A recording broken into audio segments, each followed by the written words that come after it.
एक लंबे समय पहले एक गांव में रमेश और धीरज नामक बाप बेटे रहते थे। रमेश का एक छोटा चाबी बनाने का दुकान था। धीरज भी छोटी उम्र से अपने पिताजी के साथ रह के चाबी बनाना सीख के उनके साथ बनाता था। एक दिन धीरज और उनके पिताजी अपने दुकान में काम कर रहे थे जब एक आदमी आता है। मेरे घर का चाबी खो गया, मेरे साथ आके ताला खोलोगे? धीरज, बेटा तुम यहीं रह के दुकान को संभालो, मैं जाके घर का ताला खोल के आता हूँ। ऐसे कहकर उस आदमी के साथ जाता है। बहुत दूर चलने के बाद, यही मेरा घर है, ताला खोलिए। उसी गांव में पले पड़ने के कारण रमेश को उस गांव में रहने वाले सारों के घर अच्छे से पता था। उस आदमी के दिखाए हुए घर रमेश के पहचान के वालों का होने पर वो सोच में पड़ जाता है। बाबू, जो चाबियां मेरे पास अभी है उनसे इस ताला को खोल नहीं पाऊंगा। दूसरे चाबियों का गुच्छा घर के पास है, जाके ले आते हैं। ऐसे कहकर उस आदमी को जमींदार के पास लेके जाता है। प्रभु, ये आदमी चाबी खोने का बहाना बना के मेरे पास आया है और मुझे कोई दूसरे आदमी का घर दिखा के खोलने के लिए कहा, इसीलिए मैं इसको आपके पास ले आया। तुम बहुत होशियार आदमी हो, इसीलिए इसको मेरे पास ले आ सके। ऐसे जमींदार रमेश की तारीफ करता है और रमेश अपना दुकान वापस चला जाता है। पिताजी, आपने ताला खोला?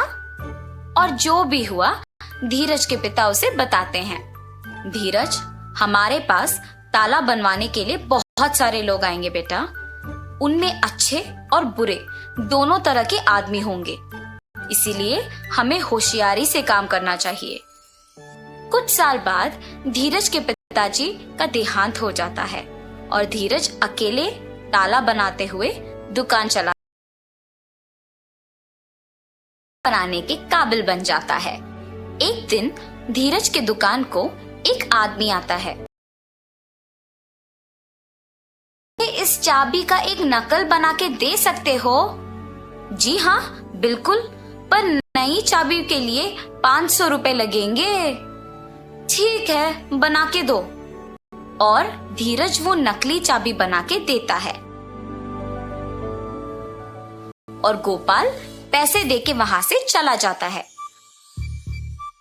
अगले दिन भी गोपाल धीरज के पास एक और चाबी लेके उसी की तरह एक नया वाला बनाने के लिए कहता है। ऐसे हर रोज गोपाल एक एक चाबी लाके उसका नकल बनाने के लिए धीरज को पैसे देता था।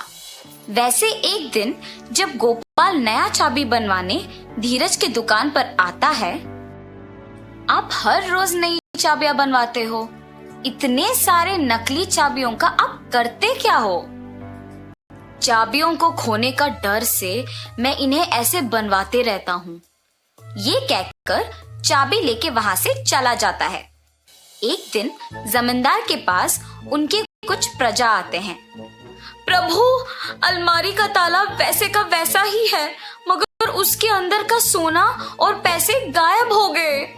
जी प्रभु, हमारे घरों में भी वही हुआ है। ये सब जमींदार से कह के दुखी होते हैं। तुम्हारे जेवर और पैसे किसने लिए, इसका मैं पता लगाता हूँ। आप लोग मुझ पे भरोसा करके घर वापस जाओ। जमींदार के बातों का यकीन मानकर प्रजा वापस घर जाती है। सैनिकों, तुम लोग भी इनके पीछे पीछे जाओ। थोड़े दिन इन सब पे नजर रखो, किसी दिन तो वो चोर पकड़ा जाएगा। जी प्रभु। सैनिकों ने जमींदार का कहा किया और सब पे नजर रखे रहे।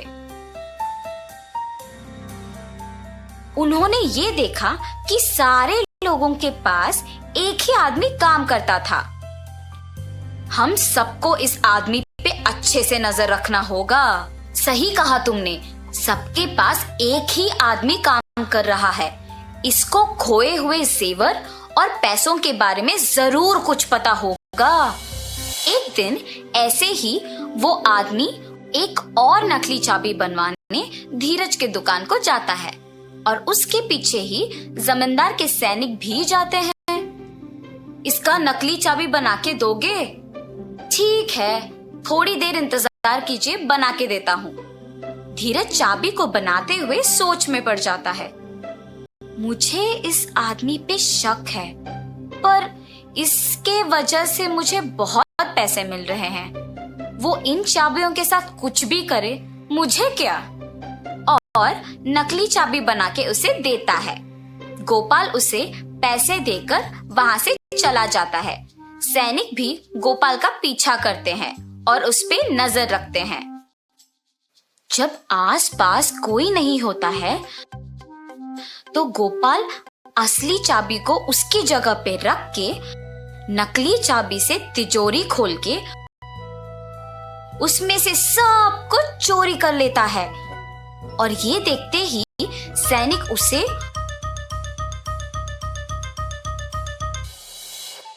और नकली चाबियां बनाने के लिए धीरज को जमींदार के पास ले जाते हैं। धीरज, क्या तुमने गोपाल के लिए नकली चाबियां बनाई? जी प्रभु, मैंने गोपाल के लिए बहुत सारी नकली चाबियां बनाई। और तुमने क्या एक बार भी उसकी नीयत के बारे में नहीं सोचा? मुझे माफ कर दीजिए प्रभु, मैंने सिर्फ पैसों के बारे में सोचा है। पैसों की आशा में मैंने गोपाल पे आए हुए शक को भी नजरअंदाज कर दिया। अगर मैं तभी जमींदार को ये बात बता दिया होता तो अब मुझे ये स्थिति नहीं आती। ऐसे सोचकर दुखी होता है। गोपाल, जिस घर में काम करते हो उसी घर में चोरी करने पर शर्म नहीं आई? मुझे माफ कर दीजिए प्रभु, मुझे मेरी गलती का एहसास हुआ है। आइंदा ऐसे कभी नहीं होगा। धीरज और गोपाल को उनकी गलतियों का एहसास होने पर जमींदार उन्हें माफ कर देता है। ठीक है, अब से तुम दोनों ईमानदारी से काम करोगे। जी प्रभु, अब से मैं पैसों की आशा के लिए गलत रास्ता नहीं पकड़ूंगा और अपना काम इज्जत से करूंगा। अब से मैं किसी को भी धोखा नहीं दूंगा और ईमानदारी से काम करूंगा।